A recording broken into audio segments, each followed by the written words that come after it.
os propósitos da vida a dois.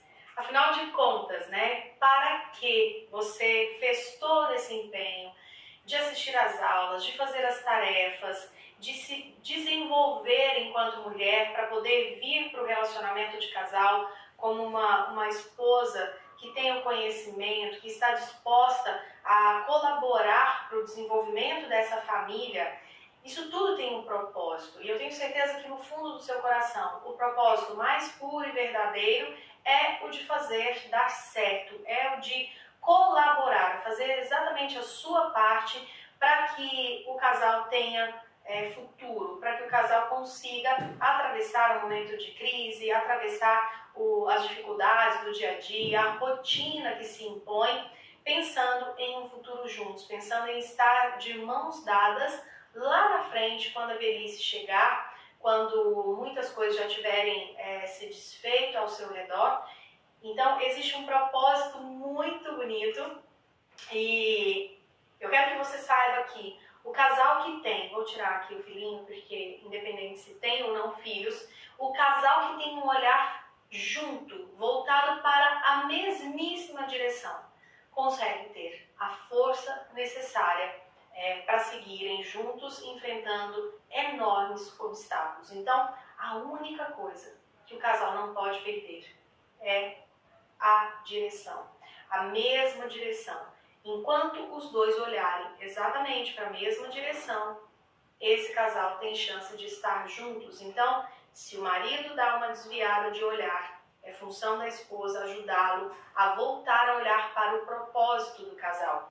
Se a esposa, por algum movimento de fraqueza, emaranhamento familiar, começar a desviar o olhar, o homem pode ajudá-la, deve ajudá-la a voltar o olhar para a mesma direção, porque enquanto estiverem olhando para a mesma direção, conseguem enfrentar os mais difíceis obstáculos.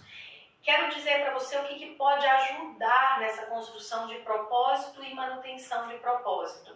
Quando os casais têm filhos, a gente percebe que por várias vezes o olhar se alinha na mesma direção em função dos filhos, e isso é bom, tem um lado bom.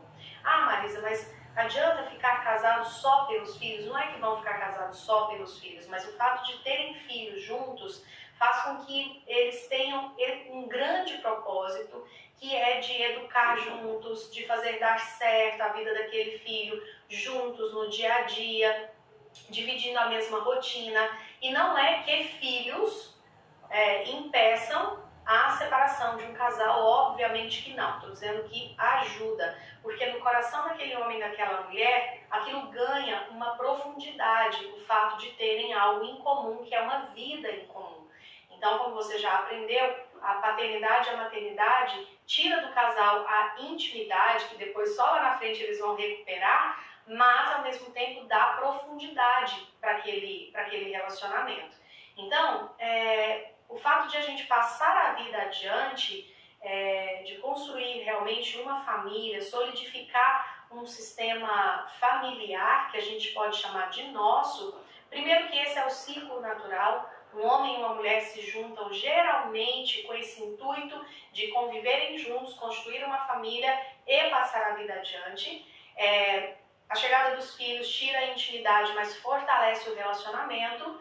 E a sensação no coração das pessoas que têm filhos é que uma dívida foi quitada. A dívida que eu recebi do papai e da mamãe está sendo quitada quando eu coloco um filho no mundo. Não que a gente deva colocar filho no mundo por isso, obviamente, mas alivia, traz um alívio de que a vida chegou até mim e ela vai ser passada adiante através de muita coragem, porque ter filhos é um ato de coragem. E se não for possível passar a vida adiante, procurar uma outra forma de servir a vida juntos. Porque daí, ao invés de filho, a gente vai ter aquele exercício de servir a vida juntos, funcionando mais ou menos como se fosse a maternidade e a paternidade. Ou seja, nós dois juntos, nós não somos um casalzinho em si mesmado que estamos preocupados apenas em curtir a vida e fazer as nossas coisas. Nós estamos preocupados com algo maior, nós estamos a serviço de algo maior.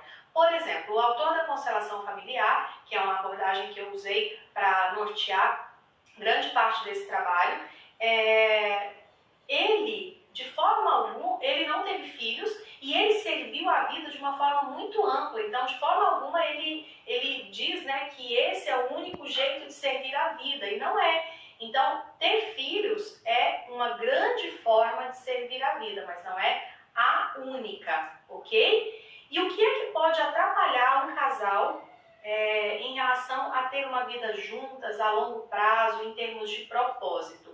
O fato de eles ficarem presos a propósitos que são egoístas. Então, assim, nós vamos viver um para o outro, e a gente vai viver, agora a gente vai trabalhar para que a gente tenha dinheiro para a gente viajar. Ou seja, é um propósito que diz respeito apenas a eles dois, só ajuda e só serve a eles dois. Então, é um propósito que tem pouco alcance. Então, a gente costuma ver que esses casais que não têm filhos, porque não querem estragar o corpo, querem continuar bonitos, querem continuar jovens, porque querem viajar o mundo e todo o dinheiro que ganharem querem gastar com viagens, porque não tem filho para deixar, herança, enfim.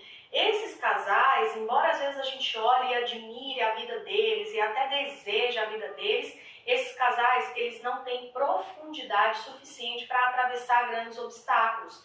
Pode ter uma exceção ou outra? Pode. Talvez você até conheça alguém que seja exceção a essa regra.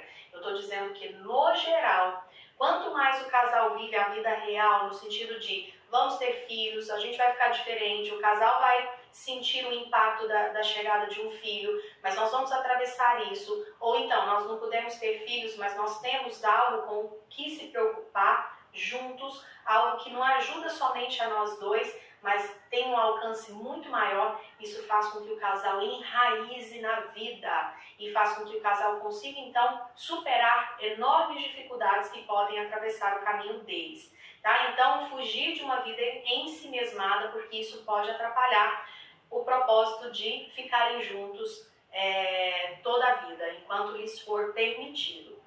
E outra coisa que atrapalha é você querer controlar o seu destino e o destino do seu parceiro, porque o destino a gente não controla. Destino é aquilo que, de certa forma, eu escolho com uma ponta de liberdade, mas juntamente com algo que é maior e que eu não domino. Então, o que tem força, de fato, o que traz paz para o casal é quando a gente concorda, porque o destino, a gente não sabe o que está guardado. Então, quando a gente fica querendo controlar, a gente fica ansioso, a gente atropela, a gente fica olhando para o passado, a gente fica olhando lá para frente. Por que a gente olha para o passado? Nossa, isso deu errado lá atrás. Que medo disso dar errado lá na frente. Então, eu perco força no aqui e agora. Então, o que cabe? Eu deixo o passado descansar do jeito que ele foi o melhor. Eu vivo bem o meu presente com o melhor que eu posso ser hoje, buscando amanhã ser um pouquinho melhor do que eu fui hoje, para que eu consiga ter a segurança de deixar o futuro se apresentar. E não que eu não deva ser previdente, eu posso ser previdente, posso ser precavida, mas isso é muito diferente de eu querer controlar. Então aqui nesse casamento ninguém vai trair ninguém. Nesse casamento ninguém vai adoecer. Nesse casamento ninguém vai morrer antes de ninguém. Nós vamos morrer juntos. Isso é querer controlar o destino. Isso traz muita impotência, porque lá no fundo a gente sabe que isso não nos cabe, que nós não temos essa força e essa grandeza toda. Então, a melhor coisa que a gente pode fazer é ter a pura confiança na vida. É confiar que o que está reservado para mim vai chegar na hora certa, quando eu tiver condições de lidar com aquilo. O que tiver reservado para o meu marido vai chegar para ele quando ele tiver condições de lutar por aquilo. E o que tiver que chegar para nós enquanto casal só chegará na hora certa quando tivermos condições de lidar com aquilo. Isso traz uma paz muito grande para o coração e para a convivência enquanto casal. Então, o que eu quero dizer para encerrarmos então essa linda jornada na busca de um casamento que seja saudável, de um casamento que seja feliz, é que enquanto vocês olharem juntos para a mesma direção, há chances. Há chances de se tornarem um casal harmonioso, saudável e feliz. Faça 100% do que te cabe fazer.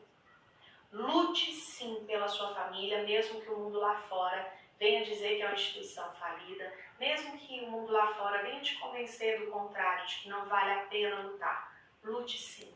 Enquanto houver chances, enquanto houver esperança, lute pelo seu relacionamento e o restante você entrega e confia a essa força e a essa inteligência maior que a gente chama de Deus.